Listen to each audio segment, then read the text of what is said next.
Next जो हमारा topic है वो है आरटीई। हम लोगों ने आरटीआई एक्ट पढ़ा पहले, अब हम लोग पढ़ेंगे आरटीई एक्ट के बारे में। तो आरटीई एक्ट क्या है? आरटीई एक्ट का प्रावधान पढ़ेंगे और कार्यान्वयन में चुनौतियां पढ़ेंगे। तो इसका परिचय चलिए देखते हैं। तो आरटीई एक्ट क्या है? आरटीई का फुल फॉर्म जो है वो है राइट टू एजुकेशन एक्ट, यानी हिंदी में कहा जाए तो शिक्षा का अधिकार। यहाँ यह अधिनियम में 6 से 14 वर्ष तक के सभी बच्चों के लिए मुफ्त एवं अनिवार्य गुणवत्तापूर्ण प्राथमिक शिक्षा सुनिश्चित करता है।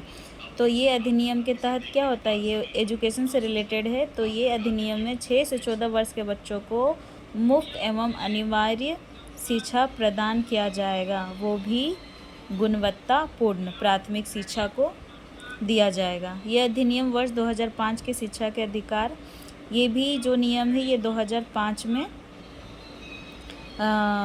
इसे संशोधित रूप में लाया गया था 2005 में, और आरटीआई एक्ट को भी 2005 में लाया गया था।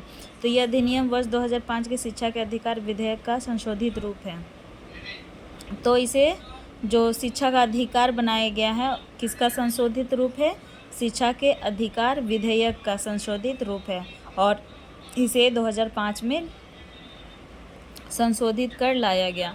वर्ष 2002 में संविधान के 86वें संशोधन द्वारा अनुच्छेद 21A के भाग 3 के माध्यम से 6 से 14 तक के सभी बच्चों को मुफ्त एवं अनिवार्य शिक्षा उपलब्ध कराने का प्रावधान किया गया। तो ये जो है ये संविधान में 86वें संशोधन द्वारा अनुच्छेद 21 के भाग 3 में इसमें डाला गया, और इसमें बोला गया कि 6 से लेकर 14 वर्ष के सभी बच्चों को मुफ्त एवं अनिवार्य शिक्षा प्राप्त हो। इसको प्रभावी बनाने के लिए 4 अगस्त 2009 को लोकसभा में यह अधिनियम पारित किया गया, जो 1 अप्रैल 2010 में से पूरे देश में लागू हो गया। तो सबसे पहले आप लोगों को ये जानना ज़रूरी है कि ये जो अधिनियम है ये कब पारित हुआ था। ये पारित हुआ 4 अगस्त 2009 को, लेकिन इसे पूरे भारत देश में लागू कब किया गया? 1 अप्रैल 2010 को। शिक्षा का अधिकार अधिनियम 2009 के प्रमुख प्रावधान। तो क्या क्या प्रावधान है, चलिए हम लोग देखते हैं। पहला है निःशुल्क और अनिवार्य शिक्षा। दूसरा है वंचित बालकों की पूर्ण शिक्षा। विद्यालय परिवर्तन का अधिकार। केंद्र तथा राज्य सरकार का संयुक्त उत्तरदायित्व। माता पिता का कर्तव्य, विद्यालय का दायित्व। अनिवार्य प्रवेश और दंड की व्यवस्था नहीं। तो निःशुल्क और अनिवार्य शिक्षा, सबसे पहले तो यही प्रावधान दिया गया था कि बच्चों को निःशुल्क और अनिवार्य शिक्षा प्राप्त हो, वर्ष 6 से लेकर 14 साल तक के बच्चों को।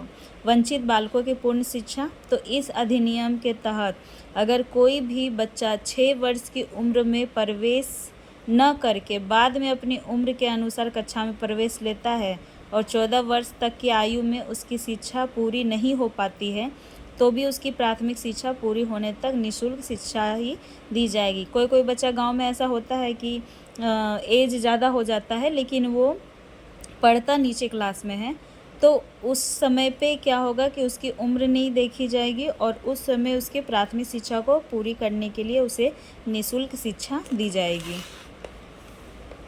विद्यालय परिवर्तन का अधिकार। अगर किसी बच्चे के पेरेंट जो हैं अगर कहीं पे जॉब कर रहे हैं, अगर उनका ट्रांसफ़र हो जाता है तो उनको विद्यालय परिवर्तन करने का भी अधिकार दिया जाएगा।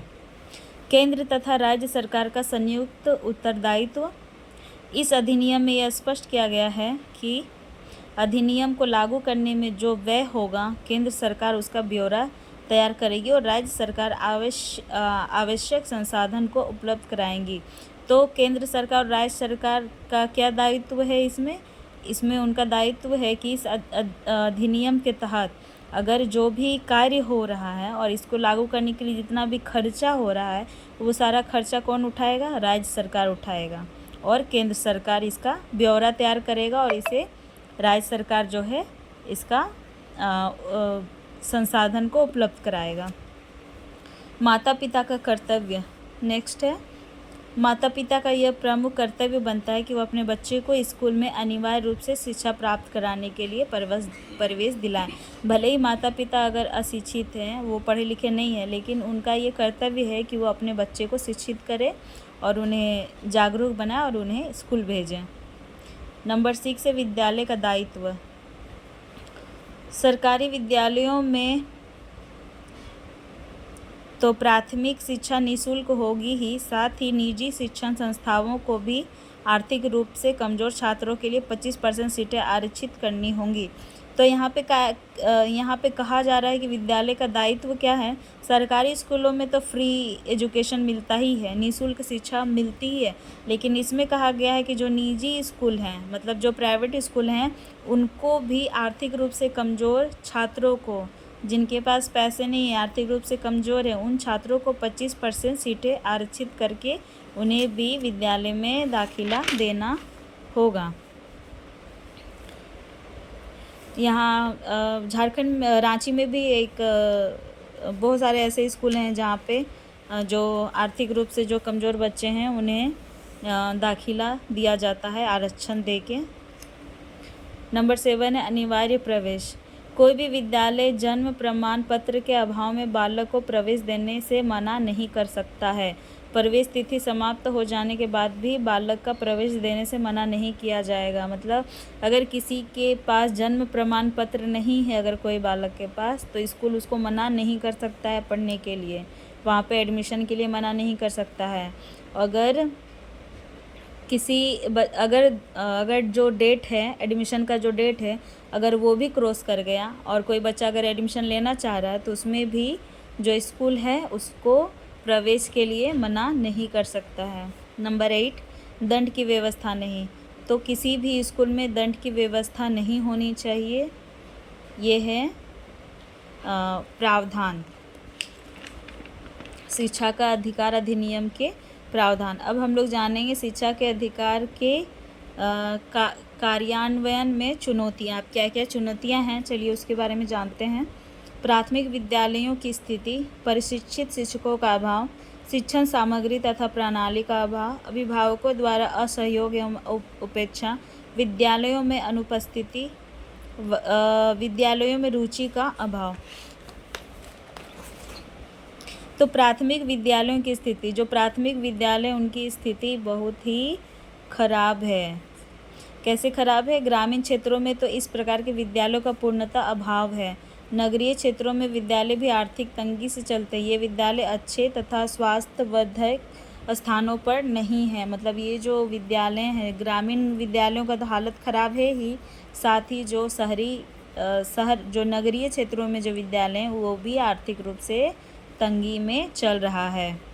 प्रशिक्षित शिक्षकों का अभाव, वहाँ पे जो शिक्षक हैं, जो प्रशिक्षित शिक्षक हैं, उनका अभाव चल रहा है। हमारे देश में पूर्ण स्थापित बाल मंदिर, बालवाड़ियों तथा विद्यालयों के उपयुक्त संख्या में प्रशिक्षित अध्यापक अध्यापिकाएं नहीं मिलते हैं, क्योंकि बालवाड़ियों और बाल मंदिरों के लिए स्पेशल टीचर होने चाहिए, जो हमारे देश में अभी पर्याप्त रूप से नहीं मिल पा रहे हैं।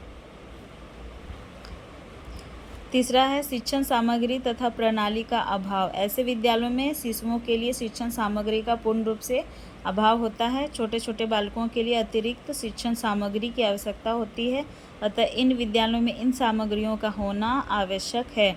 तो जो शिक्षण सामग्री है तथा प्रणाली है, उसका सच में अभाव है, क्योंकि जिस तरह से प्राइवेट स्कूलों में छोटे छोटे बच्चों को खेल की विधि के द्वारा सिखाया जाता है, या फिर बहुत सारे मॉडल्स वगैरह होते हैं, जो अभी तक जो सरकारी स्कूल हैं उनमें अभाव देखा गया है। अभिभावकों द्वारा असहयोग एवं उपेक्षा। अपने देश में ऐसे लोग हैं जो निरक्षरता का कलंक नहीं मिटा है अभी तक हमारे देश में, क्योंकि जो अशिक्षित माता पिता होते हैं वो बालकों को शिक्षा का महत्व नहीं समझा पाते हैं। उन्हें शिक्षा देने में वो अपना पूर्ण रूप से सहयोग नहीं दे पाते हैं, जिसके कारण बालकों को शिक्षा नहीं मिल पाता है। विद्यालय में अनुपस्थिति, अनेक अवसरों पर छात्र विद्यालय में अनुपस्थित पाए जाते हैं।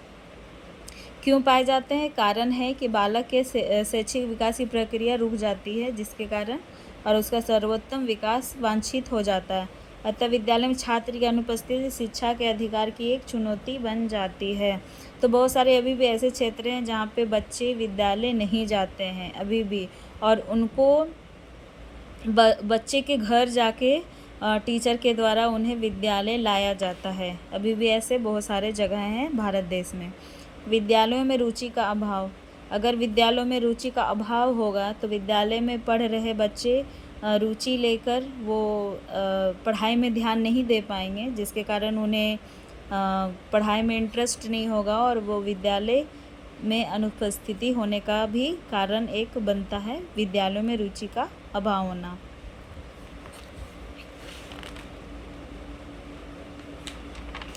तो ये है RTE एक्ट, जिसके तहत मेन इसका है कि 6 से 14 वर्ष तक के बच्चों को शिक्षा देना, वो भी निःशुल्क और अनिवार्य करना शिक्षा को। Okay, thank you.